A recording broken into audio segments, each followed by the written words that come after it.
வணக்கம் மக்களே.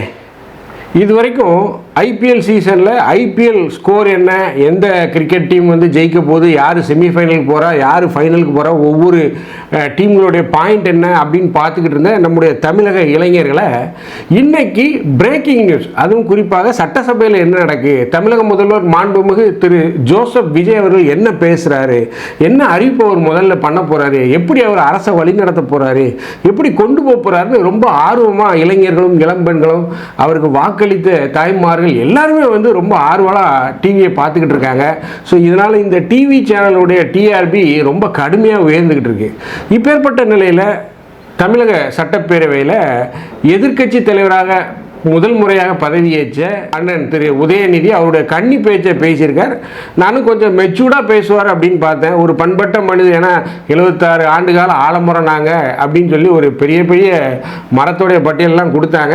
பட் அவ்வளோ பெரிய ஒரு கட்சியில் இருந்த மனிதர் ஒரு பண்பட்ட விதமாக பேசுவாரா அப்படின்னு பார்த்தீங்கன்னா முதல்ல தன்னுடைய வன்மத்தை கக்கியிருக்கார். அதாவது பொதுவாக ஒரு புதிய நபர் ஒரு கம்பெனியில் வேலைக்கு சேர்றார் அப்படின்னா உங்களுக்கு தெரியும், ஒரு கார்பரேட்லேயோ இல்லை ஒரு எம்எஸ்எம்இ நிறுவனத்திலேயோ வேலைக்கு அப்படின்னா அவருக்கு 3 months ஹனிமூன் பீரியட் அப்படின்னு சொல்லுவாங்க. அது 3 மாதம் அவருக்கு அந்த கம்பெனியில் என்ன நடக்குது, இந்த கம்பெனியில் யார்கிட்ட எதுக்காக தொடர்பு பண்ணணும், இந்த கம்பெனி எப்படி அப்ரோச் பண்ணணும், யார் யாருக்கு ரொம்ப அந்த டீட்டெயிலாம் எப்படி கம்பெனி ஃபங்க்ஷன் ஆகுது, அந்த எஸ்ஓபி என்ன, எப்படி எப்படி பண்ணணுங்க தெரிஞ்சதுக்கு அவங்களுக்கு 3 மாதம் ஆகும். ஸோ அதனால் வேலைக்கு போகிறவங்களுக்கு நன்றாக தெரியும். புதிதாக ஒரு கம்பெனியில் சேர்ந்தாலே 3 months அவங்களுக்கு அந்த நிலவரங்களை தெரிந்து கொள்வதற்கு அந்த டைம் எடுக்கும். ஒரு கம்பெனியில் வேலைக்கு போகிறவனுக்கே அப்படி இருக்கும்போது ஒரு நாட்டை, தமிழ்நாட்டை, ஒரு மிகப்பெரிய மாநிலத்தை வழிநடத்தக்கூடிய பொறுப்பை எடுத்திருக்கக்கூடிய ஜோசப் விஜய்க்கு டைம் ஆகத்தானே செய்யும். அவர் பதவி இருக்கும்போதே சொன்னார், எனக்கு கொஞ்சம் அவகாசம் கொடுங்க, நான் சொன்னதெல்லாம் நிறைவேற்றுறேன் அப்படின்னாரு. ஆனால் நம்முடைய எதிர்க்கட்சி தலைவர் அண்ணன் உதயநிதி என்னென்னா, நீங்கள் ரீல்ஸ் அரசாங்கமாக இல்லாமல் ரியலே அரசாங்கமாக இருங்க, ஒரு ரியலான அரசாங்கமாக இருங்க அப்படின்னு சொல்லி ரொம்ப நக்கல் நையாண்டியமாக பேசினார். ஆனால் முதலமைச்சர் நினைத்தால் அதை தடுத்திருக்கலாம். பட் பேச விட்டுட்டு அழகு பார்த்தார். அதுதான் வந்து ஒரு பண்பட்டத்தனம். அதாவது ஒரு முதலாவதாக ஒரு கன்னி பேச்சை பேசுவவங்க எப்படி அழகாக பேசுவாங்க, அதுக்கு மிக அருமையான எடுத்துக்காட்டு யாருன்னு பார்த்தீங்கன்னா நம்ம அக்கா சௌமியா அன்புமணி அவர்கள். பாமக கட்சியை சேர்ந்து ரொம்ப அருமையாக பேசினாங்க. அதாவது பெண்களுக்கு இருக்கக்கூடிய பிரச்சனைகள், அது இந்த மதுபான கடையினால் அவங்க என்னென்ன அவதிப்படுறாங்க, இந்த மதுபான கடையை கிராஸ் பண்ணுறதுக்கே பெண்கள் கூச்சப்படுறாங்க, ரொம்ப அருமையாக இயல்பாக யதார்த்தத்தை பேசுகிறாங்க. ஸோ அந்த மாதிரி நீங்கள் ஒரு மெச்சூர்டாக பேசிக்கணும். ஒரு எதிர்க்கட்சி தலைவர் அப்படிங்கிறவரே ஒரு அமைச்சருக்கு நிகரான அந்தஸ்தை உடையவர். அந்த அளவுக்கு அவருக்கு பாதுகாப்புகள், சலுகைகள்லாம் அரசாங்கம் கொடுக்கும்போது உங்களுக்கு ஒரு மிகப்பெரிய பொறுப்பை கொடுத்துருக்காங்க. இதான் வந்து அரசியலமைப்பால் அங்கீகரிக்கப்பட்ட ஒரு பதவினா எதிர்க்கட்சி தலைவர் தான். துணை முதல்வர்லாம் அரசியலமைப்பால் அங்கீகரிக்கப்பட்ட கிடையாது. உங்கள் தந்தையார் உங்களுக்கு போட்ட ஒரு பிச்சைன்னு வேணால் கூட வச்சுக்கொள்ளலாம். அந்த அளவுக்கு தான் இருக்குமே தவிர அரசியலமைப்பால் அங்கீகரிக்கப்பட்ட பதவி துணை முதலமைச்சர் அல்ல. அப்போ நீங்கள் ஒரு எதிர்க்கட்சி தலைவராக ஒரு பண்பட்ட பொறுப்பில் இருக்கும்போது ஒரு அரசுக்கு அவகாசம் கொடுக்கணும். நேற்று என்னென்னா முன்னாள் முதல்வர் MK ஸ்டாலின் அவர் என்ன சொல்கிறாரு, நீங்கள் 1000 ரூபாய் இன்னும் போடலை, 2500 ரூபா கொடுக்கேன்னு சொன்னீங்களே, உடனே கொடுத்தீங்களா அப்படிங்கிற மாதிரிலாம் கேள்வி கேட்குறாரு. இதே முன்னாள் முதல்வரை கேட்குறேன், நீங்கள் 1000 ரூபா கொடுக்குறீங்கன்னு சொன்னீங்க, முதல் நாளே கையெழுத்து போட்ட மறுமாதமே 1000 ரூபா எல்லா மகளிர் கணக்கிலே வர வச்சுட்டீங்களா? இல்லையே. 2.5 ஆண்டுகள், ஏறக்குறைய 3ஆவது ஆண்டு இறுதியிலிருந்து தான் நீங்கள் வந்து இந்த 1000 ரூபாய் கொடுத்தீங்க. ஆனால் ஜோசப் விஜய் அவர்கள் பதவியேற்ற முதல் நாளே அந்த 200 யூனிட் இலவச மின்சாரம் கையெழுத்து போட்டிருக்கார். மேலும் பல்வேறு வேலைகளை ரொம்ப வேகமாக செய்து கொண்டிருக்கிறார். அவர் வருவதை பார்த்து சட்டசபை ஊழியர்களே வந்து மிரண்டு போகிறாங்களாம். ஏன் அப்படின்னா காலையில் 9:30 சட்டப்பேரவைனா 8:55 வளாகத்துக்குள்ளே வந்துடுறாரு, 9:15 9:20 சட்டப்பேரவையில் போய் அமர்ந்துடுறாரு அவருடைய இருக்கையில்.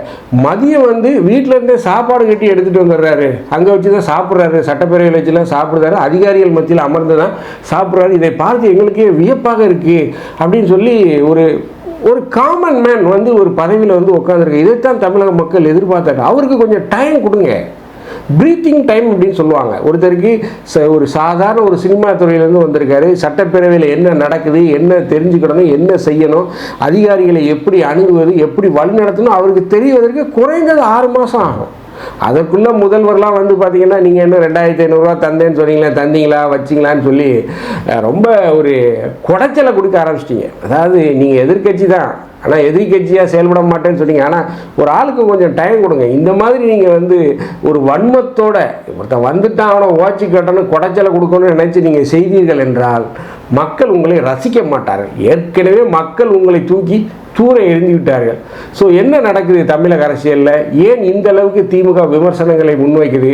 நேற்று மாவட்ட செயலாளரை அழைத்து பேசிய முதல்வர் கடுமையான விமர்சனங்களை அவர் எதுவுமே வைத்திருக்கார். ஸோ அதை பற்றி தான் நம்ம இந்த நிகழ்ச்சியில் பார்க்க போகிறோம். நான் உங்கள் ஜோசப். வாங்க நம்ம நிகழ்ச்சிக்குள்ளே போகலாம்.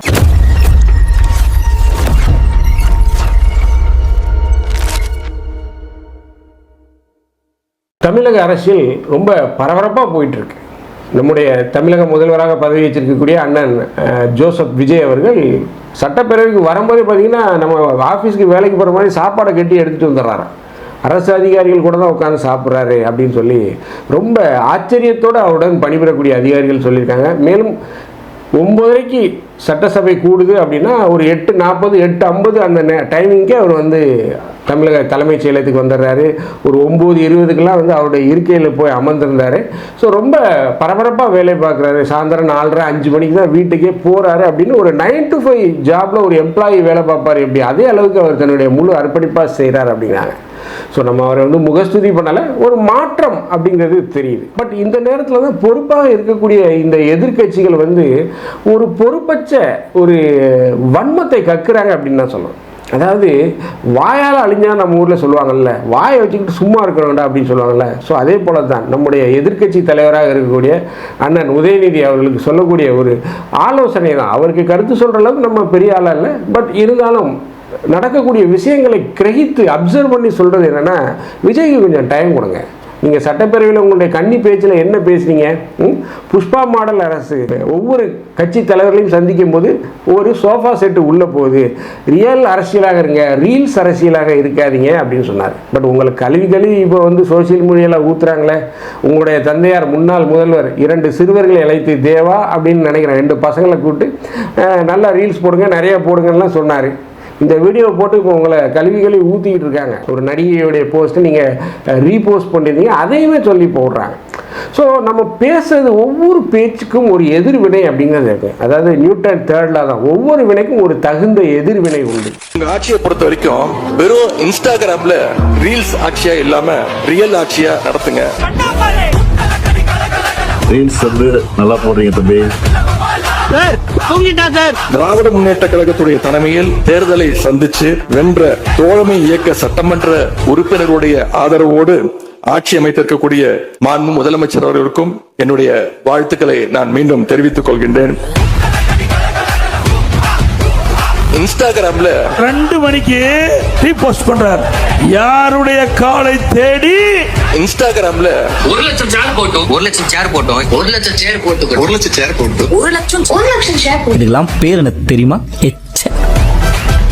உனக்கு நர்வஸ் லீக்கர் ஜாஸ்தியா இருக்கு. டெய்லி ஒரு நிரோபியன் இன்ஜெக்ஷன் எடுத்துக்க. ஒரு பிரைவேட் கம்பெனில எல்லாம் வந்து உதயநிதி ஸ்டாலின் வாட்ச்மேனை கூட எடுத்துக்க மாட்டாங்க. உனக்கெல்லாம் போலீஸ்காரன் பத்தாதுடா, வேட்டக்காரன் தான்டா வேணும். ஸோ நீங்கள் பேசும்போது ரொம்ப கண்ணியமாகவும் அடுத்தவங்களை காயப்படுத்த விடாமல் பேசணும். அதான் வந்து ஒரு பண்பட்ட அரசியல் தலைமை. நீங்கள் வந்து பெரிய நாங்கள் ஒரு ஆலமரம் ஒரு அரச மரம் அப்படின்னீங்க. 76 ஆண்டுகால பாரம்பரியம் அப்படிங்க. என்ன ஆச்சு? ஆலமரத்தை பிடுங்கி தூரோட மக்கள் போட்டாங்க. வேண்டாம் எங்களுக்கு இந்த ஆலமரம், இந்த அரச மரம் எங்களுக்கு வேண்டாம், வெட்டி வீழ்த்தி விட்டார்கள் மக்கள். நீங்கள் என்ன பேசுகிறீங்க? தகவலை எங்களோட ரொம்ப குறைவான ஓட்டுகள் தான் நீங்கள் வாங்கியிருக்கீங்க. 67% மக்கள் உங்களை வந்து தேர்ந்தெடுக்கலை, தாவேக்காவை தேர்ந்தெடுக்கலை அப்படின்னு சொல்கிறீங்க. உண்மையிலே தரவுகள் என்ன சொல்லுது தெரியுமா? தரவுகள் தெரியாமல் சட்டசபையில் எதிர்க்கட்சி தலைவர் உளறியிருக்கிறார் அப்படின்னு தான் நான் சொல்லுவேன். கிட்டத்தட்ட உங்களை விட தாவேக்கா 56 லட்சம் வாக்குகளை அதிகமாக பெற்றிருக்கு. கிட்டத்தட்ட 5.25 கோடி வாக்காளர்கள் தமிழ்நாட்டில் இருக்கிறாங்க. 5.25 கோடி. இந்த 5.25 கோடியில் கிட்டத்தட்ட 35% வாக்காளர்கள் தாவேக்காவுக்கு போயிருக்காங்க, பாஸ்மார்க் போட்டிருக்காங்க. அடுத்து வந்து பார்த்திங்கன்னா அஇஅதிமுக, திமுக இவங்களுக்கு வாக்கு பிரிஞ்சிருக்கு. ஸோ அப்படிங்கும்போது பேலன்ஸ் இருக்க 65 பிரிஞ்சு தானே போகுது. அப்போ ஒரு தனிப்பெரும் கட்சியாக யாருடைய துணையும் இல்லாமல் இந்த சிங்கிள் லார்ஜஸ்ட் பார்ட்டியாக எமர்ஜ் ஆகிருக்கக்கூடிய எவால்வ் ஆகிருக்கக்கூடிய தாவேக்கா உங்களோட பெரிய கட்சி தானே. நீங்கள் 21 கட்சி கூட்டணி வச்சுட்டு தானே சொல்கிறீங்க. ஸோ அப்படி இருக்கும்போது நீங்கள் எப்படி இந்த பெருமை சொல்ல முடியும்? இது ஒரு தவறான ஒரு கருத்து பரிமாற்றம் அல்லவா? டேட்டா கரெக்டாக சொல்லுங்கள். டேட்டா இல்லைன்னா தயவுசெய்து பேசாதீங்க. இந்த காலங்கள் பேசணுங்கிறதுக்கு அவசியமே இல்லை. ரொம்ப சலன்னு பேசணும்லாம் அவசியமே கிடையாது. ஒரு 5 நிமிஷத்துக்கு மேலே நீங்கள் பேசுனீங்களா யூடியூப்பில் ஸ்கிப் பண்ணிட்டு போயிடுவாங்க. அதே போல் தான் நீங்கள் ரொம்ப பேசும்போது மக்கள் உங்கள் பேச்சை ரசிக்க மாட்டார்கள். ஷார்ட் அண்ட் கிறிஸ்பாக முடிங்க. விஜய் இந்த அரசியல் பிரவேசத்துலேருந்து இந்த பிரச்சாரம் முடித்து அவர் பதவி ஏற்ற வரைக்கும் மொத்தம் எவ்வளோ நேரம் பேசியிருப்பார்? அதிகபட்சமாக போனால் ஒரு 10 மணி நேரம் பேசியிருப்பாரா? நீங்கள் எவ்வளோ பேசியிருப்பீங்க? பேசி அழிந்த ஒரு கட்சி அப்படின்னு பார்த்தா அது திமுக தான். இனி வரும் காலங்களில் பேச்செல்லாம் எடுப்படாது, செயலில் தான் மக்கள் பார்ப்பாங்க. நீங்கள் பேசுகிறதுக்கு செயலுக்கு சம்மந்தம் இருக்கான்னு தான் மக்கள் பார்க்குறாங்க. பேச்சை நம்பிலாம் இப்போ எவனும் மதிக்க மாட்டான். எவன் வேணாலும் பேசலாம். 1000 பேர் யூடியூப்பில் பேசுகிறாங்க. பட் அந்த பேச்சுக்கும் செயலுக்கும் ஒரு அரசியல்வாதிக்கு சம்பந்தம் இருக்கணும். இன்றைக்கி விஜய் அதை நிரூபிக்கிறேன் அப்படின்னு சொல்லியிருக்காரு. அவருக்கு ஒரு வாய்ப்பு கொடுத்துருக்காங்க. நல்லா தான் செயல்படுறாரு. பார்ப்போம் வருங்காலங்களில் அவர் எப்படி செயல்படுறாரு, எப்படி அவருடைய அரசை எடுத்துக்கொண்டு போகிறாரு வருங்காலங்களில் தான் பார்க்க முடியும். அதுக்கு ஒரு டைம் கொடுக்கணும், ஒரு ப்ரீத்திங் டைம் கொடுக்கணும். அவர் ஒரு அரசு சினிமா பின்புலத்திலிருந்து வந்த நபர், சட்டப்பேரவைக்கு புதிதாக வந்திருக்கிறார், முதலமைச்சருங்கிற ஒரு பதவி வைக்க அரசு எந்திரம் எப்படி செயல்படுதுன்னு அவருக்கு தெரிவதற்கே கால அவகாசம் பிடிக்கும். ஒரு 3 மாதங்கள்லேருந்து ஒரு 6 மாதம் வரைக்கும் தெரியும். அதற்கப்புறம் தான் அந்த சுமூகமாக வழிநடத்துவது அப்படிங்கிறது அவருக்கு அந்த எக்ஸ்பீரியன்ஸ் கிடைக்கும். ஸோ அதனால் ஒரு எதிர்க்கட்சி தலைவராக நீங்கள் ரொம்ப ஒரு கண்ணியமான ஒரு கன்னி பேச்சை பேசுவீர்கள் என்று எதிர்பார்த்தேன். ரொம்ப மோசமாக பேசியிருக்கீங்க. புஷ்பா படம், ரீல்ஸ் அரசியல் ரொம்ப மோசம். தரவுகள் எல்லாமே சுத்த ஹம்பக். மேலும் நேற்று தமிழக முதல்வர், முன்னாள் தமிழக முதல்வர் மாண்புமிகு திரு MK ஸ்டாலின் அவர்கள் என்ன சொல்லியிருக்காங்க? 1000 ரூபா கொடுக்கேன்னு சொன்னீங்களே, இன்னும் கொடுக்கலையே, இன்னும் ஏன் டிலே பண்ணுறீங்க? 2500 ரூபா அதை ஆக்க போகிறேன்னு வேறு சொன்னீங்க. அந்த 1000 ரூபா கூட உங்களால் கொடுக்க முடியலையே அப்படிங்கிற மாதிரிலாம் ரொம்ப இதாக பேசியிருந்தார். இதெல்லாம் ரொம்ப ஒரு அபத்தமான குற்றச்சாட்டு. மக்கள் ரசிக்க மாட்டாங்க. இதை பேசி இப்படி பண்ணி இப்படி பேசி இப்படி கமெண்ட் கொடுத்து இப்படி போஸ்ட் போட்டதை மக்கள் உங்களை வெறுத்துட்டாங்க. யாராவது நீங்கள் போட்ட இந்த போஸ்டர் ரெசிபி அப்போ அந்த ஆளே இப்போதாப்பா பதவி ஏற்று 4 நாள் ஆகுது, அவனை போட்டு ஏன்பா நொயின்னு புழுட்டுருக்கீங்க, அவன் வேலையை பார்க்க விடுங்கப்பான்னு சொல்ல மாட்டாங்களா? இந்த மாதிரியான விஷயங்கள் ஏன் உங்களுக்கு தெரிய மாட்டேங்குது? நீங்கள் ஒவ்வொரு விஷயத்துக்கும் கமெண்ட் கொடுத்துக்கிட்டே இருந்தீங்கன்னா உங்கள் பேர் கெட்டு போயிடும். சைலண்ட்டாக வாட்ச் பண்ணுங்கள். எங்கே பேசணுமோ அங்கே பேசணும், எங்கே பேசக்கூடாது அங்கே பேசக்கூடாது. அதான் சொல்லுவார்ல, உம்முன்னு இருக்கவன்ட்ட கம்முன்னும் அந்த விஜயோடைய பழமொழி இருக்குல்ல, அதே மாதிரி தான். வாட்ச் பண்ணுங்கள். எங்கே பேசணுமோ அங்கே கரெக்டாக பேசுங்க. அப்போ உங்கள் பேச்சை மக்கள் ரசிப்பார்கள். சும்மா எல்லாத்துக்குமே கமெண்ட் கொடுத்துக்கிட்டு இந்த கவுண்டமணி மாதிரி கமெண்ட் கொடுத்துக்கிட்டு இருந்தீங்கன்னா நீங்கள் அரசியலில் ஒரு காமெடியன் ஆயிடுவீங்க. ஸோ என்னை பொறுத்தவரை உதயநிதியுடைய சட்டசபை பேச்சை ஒரு கடும் உலகளாகத்தான் பார்க்கிறேன். ஒரு தோல்வியின் வெளிப்பாட்டில் பேசணும், ஒரு கடுமையாக தாக்கணும் தாவேக்காக அப்படின்னு தான் பேசியிருக்கார். அதற்கு தமிழக முதலமைச்சரும் கடுமையான ஒரு பதிலடி கொடுத்துருக்காரு. மிக புளித்து போன அரைத்தமாகவே அரைச்சிட்டே இருக்கீங்க. உங்கள் மக்கள் புறக்கணிக்கப்பட்ட கட்சி, மக்களால் புறக்கணிக்கப்பட்ட கட்சி திமுகன்னு கடுமையாக பதிலடி கொடுத்துருக்கார். ஸோ என்னை பொறுத்தவரை திமுக தன்னுடைய போக்கை மாற்றிக்கொள்ள வேண்டும். இல்லையென்றால் அவர்கள் மிக கடுமையான சிக்கலை தொடர்ந்து சந்திப்பார்கள். மக்கள் ரசிக்க மாட்டார்கள். ஒவ்வொரு விஷயத்தையும் நீங்கள் விமர்சித்து கொண்டே இருந்தீர்கள் என்றால் தமிழக மக்கள் உங்களை வெறுத்து ஒதுக்குவார்கள். ஏற்கனவே உங்களை வெறுத்து ஒதுக்கிட்டாங்க. கொஞ்சம் அமைதியாக இருங்க. எங்கே அமைதியாக இருக்கணும், கொஞ்சம் அமைதியாக இருங்க. விஜய் வாட்ச் பண்ணிக்கிட்டே இருங்க. அவரும் சில நேரங்கள் தப்பு பண்ணக்கூடாது. அந்த நேரங்களில் பேசுங்க. எதுக்கெடுத்தாலும் கமெண்ட் கொடுத்தீங்கன்னா நீங்கள் ஒரு அரசியல் காமெடியன் ஆயிடுவீங்க. எப்படி லொடுக்கு பாண்டி மாதிரி ஆயிடாதீங்க அப்படின்னு தான் நான் சொல்கிறேன். இந்த வீடியோ உங்களுக்கு பிடிச்சிருந்துச்சுன்னா தயவுசெய்து லைக் பண்ணுங்கள், ஷேர் பண்ணுங்கள், சப்ஸ்கிரைப் பண்ணுங்கள். மறக்காமல் உங்கள் கருத்துக்களை கமெண்ட் செக்ஷனில் சொல்லுங்கள். நன்றி, வணக்கம்.